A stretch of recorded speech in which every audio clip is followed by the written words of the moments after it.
Ir piedzīvojuma ekspedīcijas 1000 jūdzes aiz polārā loka 9. dienas rīts. Ceļotāji šobrīd atrodas jau brauciena noslēguma fāzē pie Ladogas ezera. Šī ir pēdējā mežā izveidotā čumu bāze un pēdējais ugunskurs. Jo jau pēc neilga laika automašīnu kolona iebrauks mūsdienu civilizācijas pārņemtajā Pēterburgas apgabalā ar asfaltētiem ceļiem un lielveikaliem.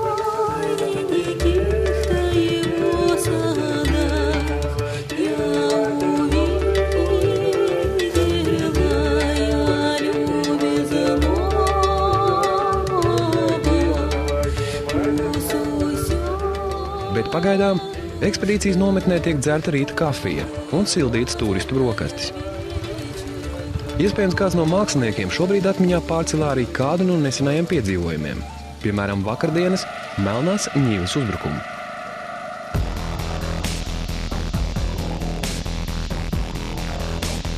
Džeks no aizmugurējā loga izkārās laukā ar automātiņu. Pieļauju, ka tas ir kāds spēļu ierocis, kur puikas daudzās. Bet viņš šauja arī ar nosmērtē pēc pulvēs. Viņš pēkšņi speciāli priekš valkās, ka 30 km/h, tā, ka tu nevar neiet viņam garām. Un tad gājām garām, tad viņš nolaida kādu.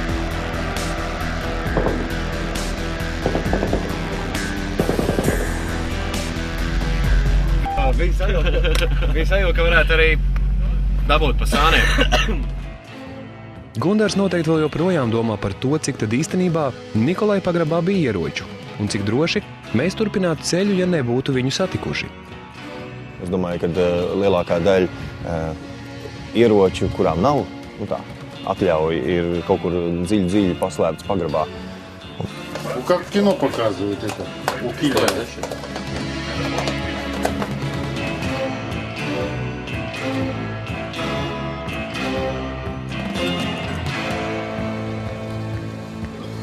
Egons noteikti atceras Hibīnu kalnus, kuros viņam tā arī neļāva uzkāpt. Toties līdz kalnu pārējai vajadzēja braukt ar mašīnu.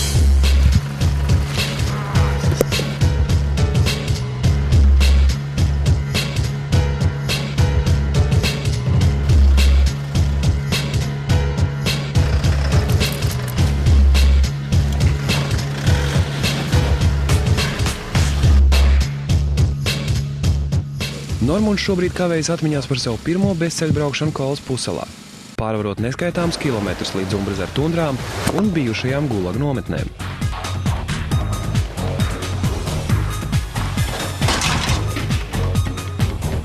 Bet vis tālāk šobrīd savās domās noteikti atrodas Jānis. Viņš ir pie sāmiem Lovezerā. Kad tā būs pa ķobiku.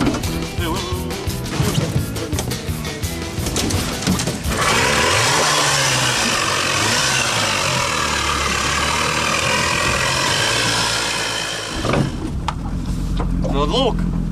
Tad lūk, kāds noslēpums motoru. Kur cīnoties ar knišļiem, varbūt tomēr vajadzēja Valērijam palūgt parādīt savas šamaņa spējas. Похулиганить хотите, что похулиганю? Сейчас сделаю к 7 часам, и мы не выйдем. Līdz šim ekspedīcija jau ir nobraukusi vairāk kā 4000 km pa Krievijas ziemeļiem. Pirms 9 dienām, izbraucot no Rīgas, tika šķērsot Karēlijas teritorija, polārais loks, un ceļotāji caur ostas pilsētu Murmansku devās uz Kolas pussalu, kur sāma apdzīvotajās Lovezeru tundrās satikās ar vietējiem un varēja baudīt neskartu ziemeļu dabu. Tālāk caur cilvēku neapdzīvotām tundrām ekspedīcija nokļuva Kirovskas pilsētā un devās Hibīnu kalnu ielajā līdz MČS bāzei.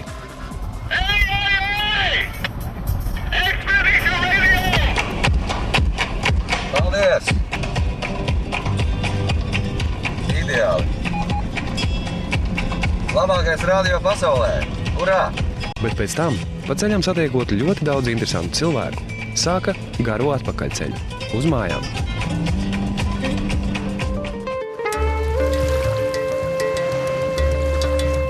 Ladogas ezera krasts pie nometnes visiem ceļotājiem atgādina par mājām. Tik ļoti šī vieta ir līdzīga Baltijas jūrai. Ладожское озеро, я к тебе приду. Ты скажи мне, озеро, больше не могу. И так далее. Tā nav dziesma, tas vienkārši ienāca prātā. melodija, man liekas, no filmas Tūkstneša baltā saule, Gaspar Dača. Un kaut kā, nezinu, kāpēc šeit visu slavēja Ladogas ezeru, ko gribas saukt par jūru. Nu, ienāca prātā, ka varētu sakomponēt dziesmu par Ladogas ezeru, un tad mēs rakstījāmies ar Guņu. Visu laiku saka, ka tā jūra. Īstenībā ezers. Nu, galīgi nevar nekādā veidā pateikt, ka šis ezers tieši tāds pats skats, kā esot Rīgas jūras līcī, tu redzi kaut kāds kuģis. Nav zinu, kas tie tādi ir zvejnieki vai vienalga, bet tu redzi kuģis reāli.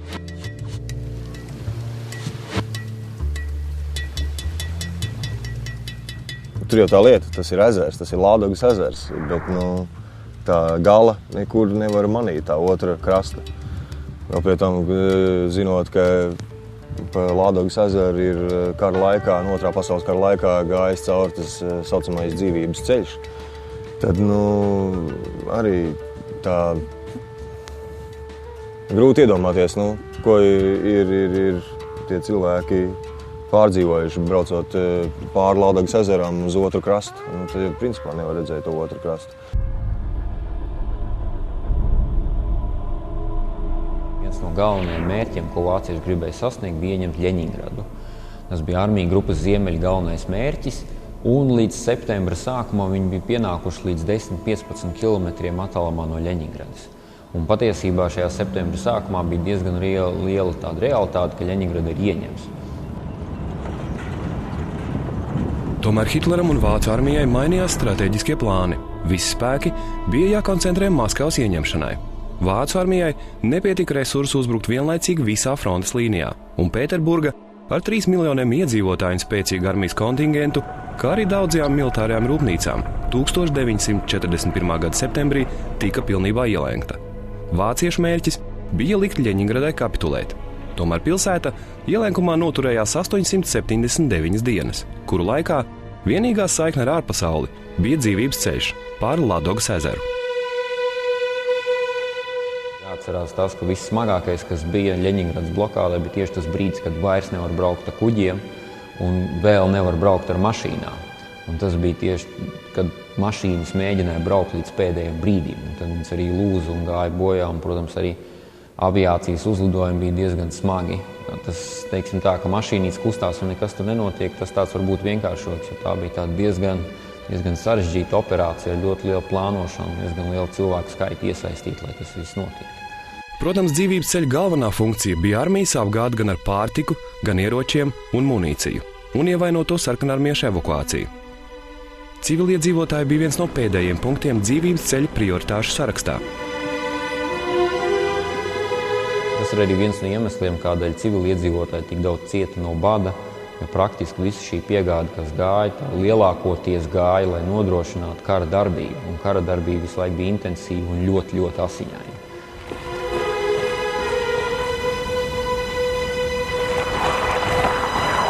Tomēr, neskatoties uz armijas uzturēšanu pa dzīvības ceļu, tika evakuēti vairāk kā 1,5 miljonus civiliedzīvotāju. Pārējie turpināja cīnīties par savu dzīvību un par savu dzimto pilsētu, kuru tā arī vāciešiem neizdevās ieņemt. Tajā lielākajā kapsētā, kas ir Ļeņingradā, Piskarevas kapsētā, 470 000 civiliedzīvotāji apglabāti.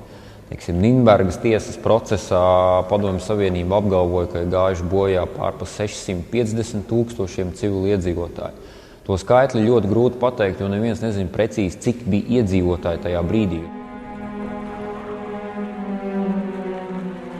Šī ir Pēterburgas melnākā un traģiskākā vēstures lapuse, kur kārtējo reizi pierāda, cik vērta ir cilvēka dzīvība, kad lielvarām jāsasniedz augstāki mērķi. Problēma bija tāda, ka sākoties karadarbībai neviens Padomju Savienībā neticēja, ka vācu bruņotie spēki nokļūs vispār tik tālu. Patiesībā viss šī oficiālā propaganda bija tāda, ka sarkanā armija uzbruks un cīnīsies Vācijas teritorijā, respektīvi pretinieka teritorijā. Un līdz Ļeņingradai, lai nokļūtu, neviens tam neticēja. Līdz ar to līdz pēdējiem brīdim nekādi plāni, nekādi projekti par iedzīvotāju evakuāciju arī nenotika. Un punkts numur 2. Ļeņingrada bija ļoti svarīgs arī industriālais centrs, kur bija tanku rūpnīcas, kur būvēja Kļimvara Šīlo tankus. Tā bija Baltijas kara flotes vienīgā bāze, atstājot Ļeņingradu, visa flote būtu jāuzspridzina, jāiznīcina un tā tālāk un tā tālāk. Un šajā situācijā civili iedzīvotāji kā tādi bija viens no pēdējiem, par ko vispār domā.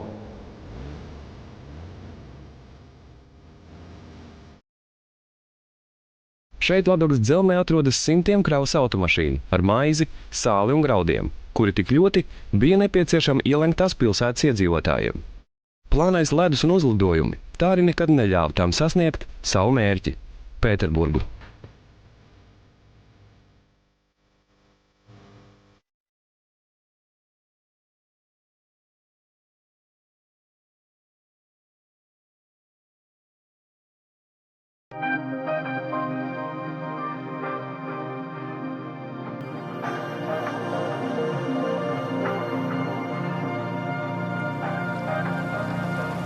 Ekspedīcijas pēdējā bāzes vieta pie Ladogas ezera šeit uzbūvēta ar nodomu, jo ekspedīcijas vadītāji Harijs Sils un Edgars Zaķis māksliniekiem piedāvās kādu sportisku piedzīvojumu.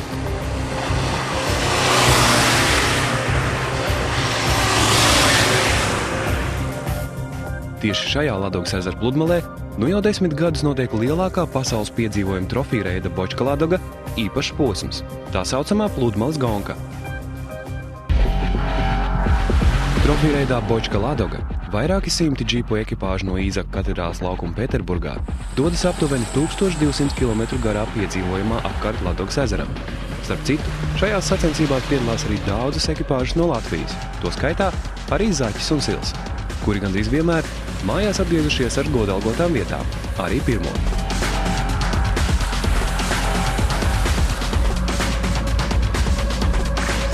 Trofija reids Bočka Ladoga ir smags 10 dienu pārbaudījums gan tehnikai, kurai jāiztur gan purvaini meži, gan upju un ezeru pārvarēšana, gan cilvēkiem, kuriem visas 10 dienas ir saspringts sacensību grafiks.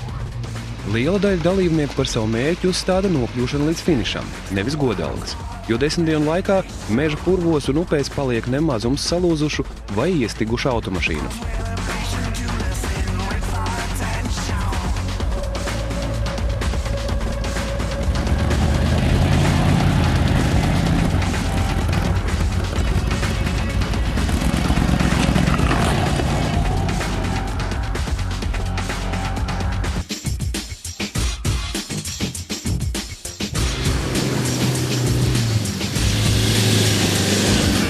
Iet, min gāz tikai. Ja nevar apstāties? Jā, apstāties var, bet jāreiz sāk braukt. Un viņam aiziet stāsts tā. Bija tā. Šiem te viens džeks viņi paņēma, baigi viegli apmetās riņķī. Un tagad tev šādu stāstiņu izstāst, tāda viss pa detaļām. Kā tas viss notikās, cik liels bija stūris grieziens un cik ātrums bija un tā. Tad tu bišķi piesardzīgāk mēģini tomēr. Un šitā bija uz vienu gonku atzinuši tos jauno Audi Aurādu testēt, ja, ka viņš vēl bija jauns skaitīja. Kuru? Aurādu, nu to, ka viņi tikko izlaiba to. Pikaps ar to pilnpiedziņu, ja. Q7? Tas viņu uzvārīja. Nē, tas bija pirms Q7 Aurāds, no ka viņš tikko parādījās. Pilnīgi jaunu Aurādiņš, jā. Es viņu uzvārīju, iedavoju. Šodien visi 4 mākslinieki piedalīsies piedzīvojumā 1000 jūdžais polārā loka pludmales gonka.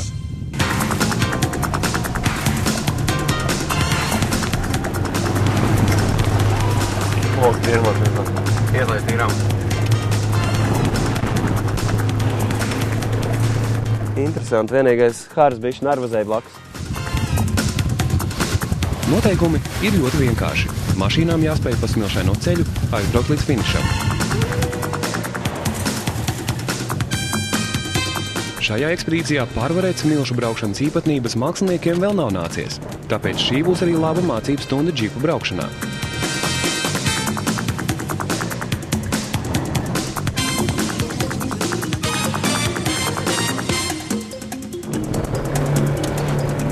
Galvenais, no kā braucējiem jāuzmanās, ir irdenās smiltis, kurās mašīnas var vienkārši iestikt, un ūdens mala, kur mašīna ir viegli apgāzt, jo pēc vētrām šajā krastā ir iespējams arī izskalotas bēderes.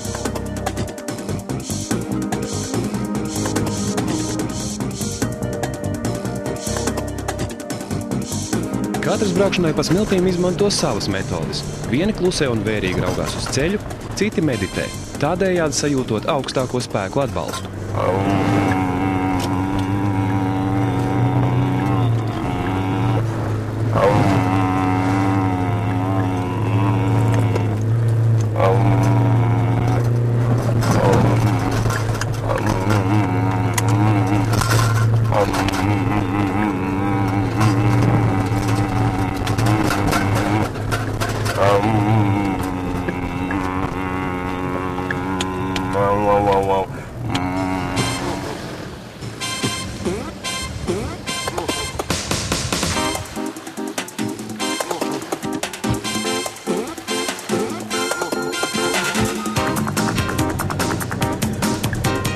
Nenoslīgsim, būs labi. Principā uzdevums to arī nav tā, ka lietas līst kaut kā. Man tikai tāda sajūta. Viņš netiek galā, tad viņš pīkst vai... Jā. Nē, viņa tas ir, man liekas, ka kaut pretbloķēšana šeit, ka tur rati kaut ko iztaisās par savam.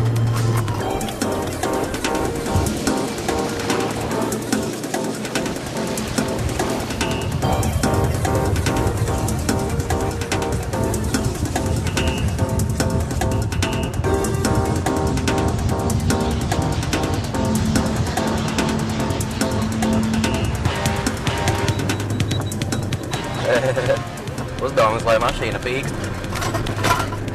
Tā lietiņa, kas saka... Bija varavīgs. Jā, paldies tev, bet cik forši jau uztaisīja varavīgs. Labais, kāds ideāls čels, kā to meitene ir paveicies.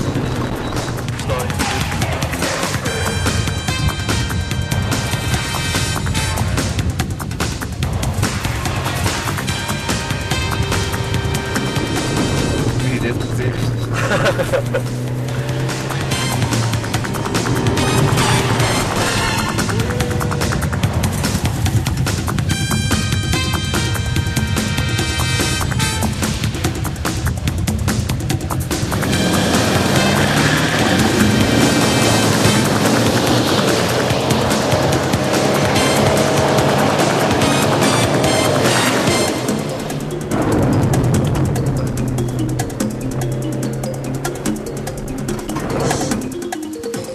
Mašīnas pa Liedagu traucas ar 50 līdz 60 km/h. Vēl mazliet jāpatrenējas, un ekspedīcijas komandas būs gatavas piedalīties Parīzes Dakāras tūkstneša sacensībās.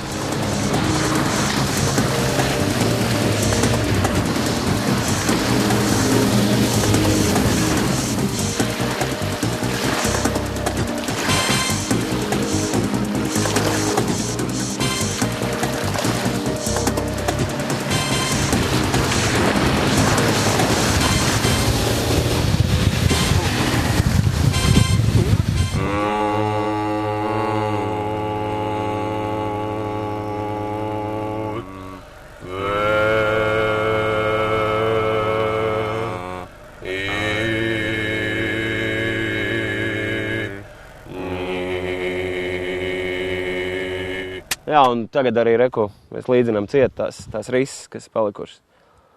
Tā kā pēc tā visa jau arī viss tas tiks atstās tieši tādu pašu, kā mēs saņēmām. Nu, tomēr attieksmītē jābūt, ne? Jau paņem bišķi kreisajā pusē. Jau vecīt, nu... Jau, nu, davai Janka pašancēji, opcik. Kreiso malu neaiztaisīt ciet. Tur ir, nu, risa lielā, kreisais rats, kur gāja.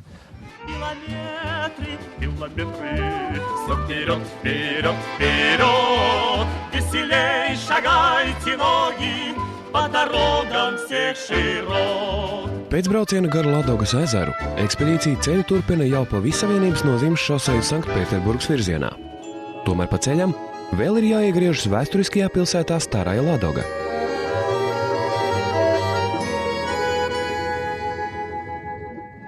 Par pilsētas dzimšanas dienu tiek uzskatīts 753. gads. Tajā laikā šeit ir atradušās cilvēku apmetnes, kur paliekas tika atrastas arheoloģiskajos izrakumos. Jau no 9. gadsimta beigām Staraja Ladoga tiek uzskatīta par nozīmīgu tirdzniecības centru un ostas pilsētu. Tieši caur šejieni ir gājis senais tirdzniecības ceļš no Ziemeļeiropas uz Bizantiju. Staraja Ladoga pilsētā ir bijušas aptuveni 15 baznīcas un 6 klosteri. Tomēr līdz mūsdienām Daļai ir saglabājušās tikai 2 baznīcas. Šeit atrodas arī vecākais akmens cietoksnis Austrumeiropā. Līdz 17. gadsimtam šis cietoksnis aizsargāja Krievijas ziemeļu robežu un izturēja nevienu ienaidnieku uzbrukumu Krievijas valstī tik būtiskajā reģionā. Mūsu apmeklējuma laikā cietokšņa gidam laikam bija pusdienas laiks, tāpēc ekskursijas vadību uzņēmās Jānis Skutelis, kurš ir padziļināti pētījis šī cietokšņa vēsturi. Пожалуйста, проходите свободно, тут ничего такого. Сейчас уже там живет сила Кактынш. Латыш. Латыш, да. Он туда поселился добровольно. О, очень тут приятно. Тут лабиринт. Так, я Вы понял. можете выбрать, Я вы все идите понял. туда или туда. Туда лучше не надо. Там охранник. Это на свободу, это обратно в тюрьму, да? Да. Пройдемте, группа, вы чего вы? Тут очень скользко, да? Дамы на каблуках, пожалуйста, внимательно. Не разбейтесь. Viņa mākie. Ну, без матери, да? Не разбивается. Замечательный вожатые друзья у нас. После смены вечерами он идет на класс. Брирдабас танцевальная площадка. Тут можно танцевать, всякие там... Замечательные вожатые друзья у нас. Один делает так, да, и остальные прыгают, да, извиняюсь, у меня дикция сломалась. У меня жена латышка. Всех водил нас после школы, он на свой завод. Замечательный бригадир. Эгонс, пожалуйста, не гуляйте там. Там очень опасно. Извините. Да. Stārā Lādauga tiek uzskatīta par Krievijas pirmo galvaspilsētu, jo tā ir bijusi nozīmīga loma šīs valsts vēsturē vairākus gadsimtus. Sākumā šo pilsētu gan sauca savādāk – vienkārši Ladoga. Он играл в футбол и забил он прямо сходу в левый угол гол.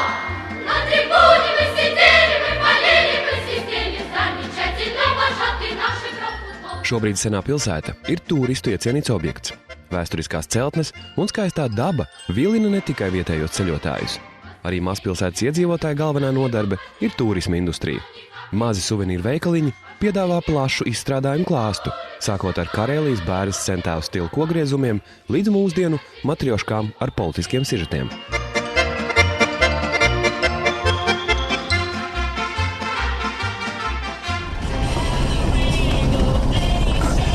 Šitās karājās katrā mašīnā Krievijā.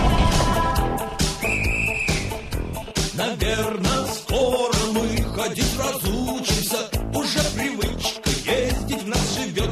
Пройти пешком всего 2 шага мучимся. 100 километров на авто не в счет.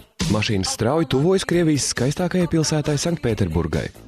Un uz lielpilsētas tuvumu norāda ne tikai šoseis labais asfalts. Sastrēgumi tiešai sākas jau vairākus 10 kilometrus pirms pilsētas robežas. Lai arī esam speciāli izvēlējušies laiku, kad mašīnām būtu jābūt vismazāk, iekļūstam diezgan ievērojamā korķī. Braukšanas manieres sastrēgumos ir līdzīgas kā Rīgā, tomēr ir daudz vairāk ekstrēmās braukšanas piekritēju, jo sodi par pārkāpumiem uz ceļa ir salīdzinoši mazi.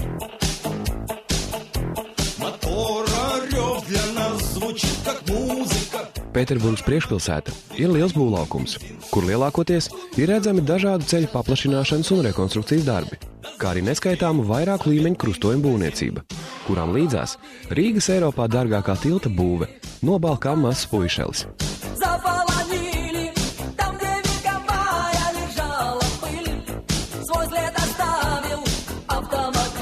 Ekspedīcijas mērķis ir nokļūt līdz pilsētas centram, lai jau pēc pāris stundām dotos apskatīt naksnīgo Pēterburgu. Sanktpēterburga sākta celt 1703. gadā, kad Pēters I nolēma izveidot jaunu valsts galvaspilsētu. Pilsētas celtniecībā tika pieaicināti slavenākie un atzītākie Eiropas arhitekti, un Pēterburgai bija jākļūst par Krievijas spēka, varenības un kultūras simbolu.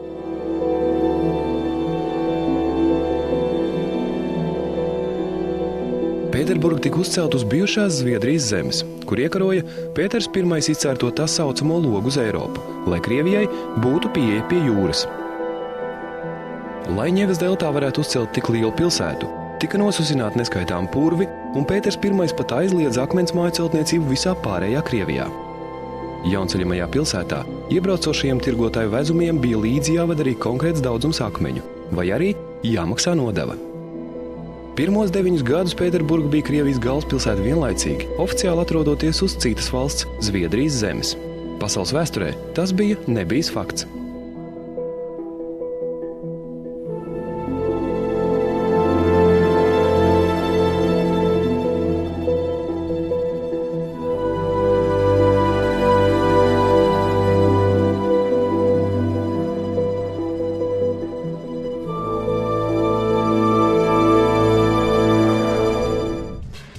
Nākamajā piedzīvojuma ekspedīcijas 1000 jūdzes aiz polārā loka sērijā. Cik ļoti mājās palikušie ir noilgojušies pēc ceļotājiem un kāda informācija par ekspedīcijas gaitu nonāk dzimtenē. Kā iespējams noīrēt kuģi par vienu dēļu? Karoga svētki Pēterburgā. Ekspedīcija piedalās darba ļaužu gājienā.